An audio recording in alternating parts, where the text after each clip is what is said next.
जय हिंद। आज हम लोग एसएससी एमटीएस 2022 का सेट नंबर 48 को डिस्कस कर रहे हैं और ये हमारा आज का लास्ट सेट है। 48 शिफ्ट में ये एग्जाम हुआ था और 48वें शिफ्ट को हम यहाँ पे डिस्कस करने वाले हैं।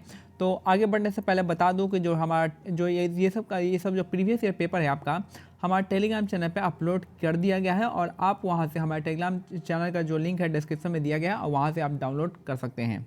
मतलब वहाँ से जाके आप डाउनलोड कर सकते हैं टेलीग्राम चैनल से। पहला क्वेश्चन कह रहा है कि निम्नलिखित में से कौन सा भारत का पड़ोसी देश है। तो भारत का पड़ोसी देश आपका मालदीव इसका करेक्ट आंसर हो जाएगा। तो निम्नलिखित में से कौन सा भारत का पड़ोसी देश है। तो मालदीव यहाँ पे आ जाएगा करेक्ट आंसर। मालदीव जो आपका भारत का पड़ोसी देश है। नेक्स्ट है निम्नलिखित में से कौन सी पुस्तक भारतीय लेखक आर.के. नारायण द्वारा लिखी गई है। तो ये हो जाएगा आपका मालगुडी डेज इसका करेक्ट आंसर हो जाएगा। तो कौन सा पुस्तक जो है आर.के. नारायण द्वारा लिखा गया है। तो मालगुडी डे इसका करेक्ट आंसर हो जाएगा। द वाइट टाइगर जो आपका अरविंद अडिगा के द्वारा लिखा गया है और यहाँ पे आर.के. नारायण के द्वारा मालगुडी डे इसका करेक्ट आंसर हो जाएगा।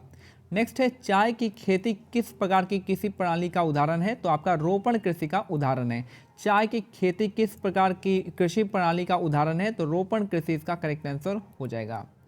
नेक्स्ट है आधुनिक आवर्त सारणी में आवर्तों और समूहों की कुल संख्या कितनी होती है। तो आवर्त जो होते हैं 7 होते हैं और समूह जो होते हैं 18 होते हैं। तो आधुनिक आवर्त सारणी में आवर्तों और समूहों की कुल संख्या होती है 7 और 18 होते हैं। 18 समूह होते हैं और 7 आवर्त होती हैं। श्री हरमंदिर साहिब पंजाब के किस शहर में स्थित है। तो आपका अमृतसर में स्थित है। तो श्री हरमंदिर साहिब जो है पंजाब में है और पंजाब के अमृतसर शहर में स्थित है। श्री हरमंदिर साहिब हो जाएंगे। नेक्स्ट है निम्नलिखित में से किसे उन्हें उनके भांगड़ा संगीत के कारण भांगड़ा का राजकुमार कहा जाता है। तो सुखबीर सिंह को कहा जाता है। सुखबीर सिंह को क्या कहते हैं। तो भांगड़ा का राजकुमार कहा जाता है सुखबीर सिंह को।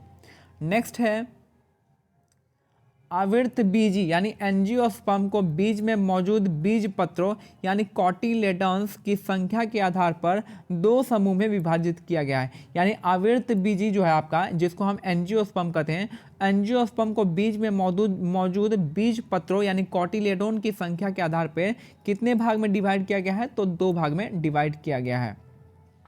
नेक्स्ट है भारत ने अपना पहला अंतर्राष्ट्रीय क्रिकेट परिषद एक दिवसीय अंतर्राष्ट्रीय विश्व कप ओडीआई किस वर्ष जीता था। तो आपका 1983 में जीता था। तो भारत ने अपना पहला अंतर्राष्ट्रीय क्रिकेट परिषद आईसीसी एक दिवसीय अंतर्राष्ट्रीय विश्व कप ओडीआई किस वर्ष जीता था। तो आपका 1983 में जीता था पहला क्रिकेट का वर्ल्ड कप। कपिल देव उस समय कैप्टन थे। अकबर के शासन काल के दौरान मुगल काल की राजस्व प्रणाली को जब्ती सिस्टम कहा जाता था। यानी जब्ती प्रणाली जो है किस टाइम आया था। तो अकबर के टाइम में आया था। अकबर के शासन काल के दौरान मुगल काल की राजस्व प्रणाली को जब्ती सिस्टम कहते थे। जबकि इक्ता जो था आपका इल्तुतमिश के टाइम में था इक्ता। नेक्स्ट है भारत सरकार की प्रमुख योजना उजाला योजना जनवरी 2022 में 7 वर्ष पूरे किए। इस योजना के तहत बिजली मंत्रालय ने एलईडी बल्ब वितरित किए थे। कौन सा बल्ब वितरित किया था। तो एलईडी बल्ब को बांटा था।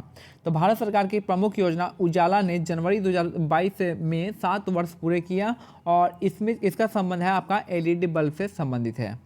नेक्स्ट है पेलेग्रा रोग जो आपका निम्नलिखित में से किस विटामिन की कमी से होता है। तो आपका B3 रोग के वजह से आपका पेलेग्रा रोग होता है। तो पेलेग्रा रोग जो आपका किस विटामिन की कमी से होता है। तो विटामिन B3 इसका करेक्ट आंसर हो जाएगा। नेक्स्ट है भारत के संविधान ने सर्वोच्च न्यायालय को कुछ याचिकाएं यानी कुछ रिट्स जारी करने की शक्ति दी है। संविधान ने इन याचिकाओं को कितने प्रकार में वर्णित किया गया है। तो रिट्स जो होते हैं आपके 5 प्रकार के रिट्स होते हैं। तो रिट्स कितने टाइप के होते हैं। तो 5 प्रकार इसका करेक्ट आंसर हो जाएगा। नेक्स्ट है निम्नलिखित में से किस से ब्रिटिश वायसराय ने 1905 में बंगाल का विभाजन किया था। तो लॉर्ड कर्जन इसका करेक्ट आंसर हो जाएंगे। तो निम्नलिखित में से किस ब्रिटिश वायसराय ने 1905 में बंगाल का विभाजन किया था। तो लॉर्ड कर्जन इसका करेक्ट आंसर हो जाएंगे। नेक्स्ट है यदि भारत में किसी करदाता की वार्षिक कर योग्य आय 15 लाख से अधिक है तो उस पर कौन सा टैक्स स्लैब लागू होगा। तो आपका 30% का टैक्स स्लैब लागू होगा। यदि भारत में किसी करदाता की वार्षिक कर योग्य आय 15 लाख से अधिक है तो उस पर कौन सा टैक्स स्लैब लागू होगा। तो 30% का टैक्स स्लैब लागू होने वाला है। नेक्स्ट है दक्कन महोत्सव 5 दिनों तक आयोजित किया जाने वाला एक महोत्सव है जो दक्कन की संस्कृति को प्रतिबिंबित करता है। यह महोत्सव इनमें से किस राज्य से संबंधित है? तो आंध्र प्रदेश राज्य में स्थित है। दक्कन महोत्सव 5 दिनों तक आयोजित किया जाने वाला एक महोत्सव है जो दक्कन की संस्कृति को प्रतिबिंबित करता है।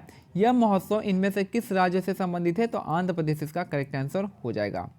नेक्स्ट है फुटबॉल मैच की अवधि नियमित समय में कितनी होती है? तो 90 मिनट का होता है, 90 मिनट का ये होता है। फुटबॉल मैच की अवधि जो है कितनी होती है? तो 90 मिनट का अवधि होता है। नेक्स्ट है मशरूम चट्टानों का निर्माण हवा के अपरदन के कारण होता है। तो मशरूम चट्टानों का निर्माण जो आपका हवा के अपरदन के कारण होता है। नेक्स्ट है निम्नलिखित में से किसे भारत के सभ्यता इतिहास में नया पाषाण युग के रूप में भी जाना जाता है? तो ये हो जाएगा आपका नियोलिथिक एज, इसको हम नव पाषाण के रूप में जानते हैं। तो निम्नलिखित में से किसे भारत के सभ्यता इतिहास में नया पाषाण युग के रूप में भी जाना जाता है? तो नव पाषाण यानी नियोलिथिक एज इसका करेक्ट आंसर हो जाएगा। नेक्स्ट है भारत में ब्रह्मपुत्र नदी निम्नलिखित में से किस राज्य में प्रवेश करती है? तो ब्रह्मपुत्र नदी जो है अरुणाचल प्रदेश में प्रवेश करती है। तो भारत में ब्रह्मपुत्र नदी निम्नलिखित में से किस राज्य में प्रवेश करती है? तो अरुणाचल प्रदेश में प्रवेश करती है। नेक्स्ट है 2011 की जनगणना के अनुसार भारत के निम्नलिखित में से किस राज्य की जनसंख्या सबसे अधिक है? तो सबसे ज़्यादा जनसंख्या आपका उत्तर प्रदेश में है। 2011 की जनगणना के अनुसार भारत के निम्नलिखित में से किस राज्य की जनसंख्या सबसे अधिक है? तो उत्तर प्रदेश राज्य में सबसे अधिक है। नेक्स्ट है 44वें संविधान संशोधन अधिनियम द्वारा किस मौलिक अधिकार को हटा दिया गया था? ये था आपका संपत्ति के अनिवार्य अधिग्रहण को हटा दिया गया था। इसको आपको 300A में रखा गया था लीगल राइट्स के अंतर्गत में। ठीक है, तो 44वें संविधान संशोधन अधिनियम द्वारा किस मौलिक अधिकार को हटाया गया था? तो आपका संपत्ति के अधिकार को हटा दिया गया था। नेक्स्ट है सैयद अहमद खान ने 1875 में अलीगढ़ में मोहम्मदन एंग्लो ओरिएंटल कॉलेज की स्थापना की थी। तो सर सैयद अहमद खान ने 1875 में अलीगढ़ में मोहम्मदन एंग्लो ओरिएंटल कॉलेज की स्थापना की थी। नेक्स्ट है जो छऊ है, छऊ एक प्रकार का मुखौटा नृत्य है जो खुखार मार्शल मूव्स के माध्यम से उड़ीसा की लोकप्रिय पौराणिक कथाओं की कहानियों की व्याख्या करता है।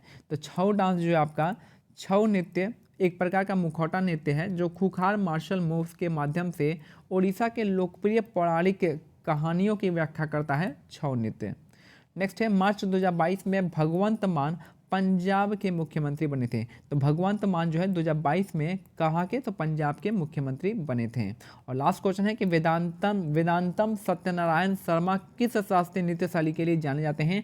तो कुचिपुड़ी नृत्य के लिए जाने जाते हैं। तो वेदांतम सत्यनारायण शर्मा किस शास्त्रीय नृत्य के शैली के लिए जाने जाते हैं? तो ये जानते हैं आपके कुचिपुड़ी डांस के लिए जाने जाते हैं।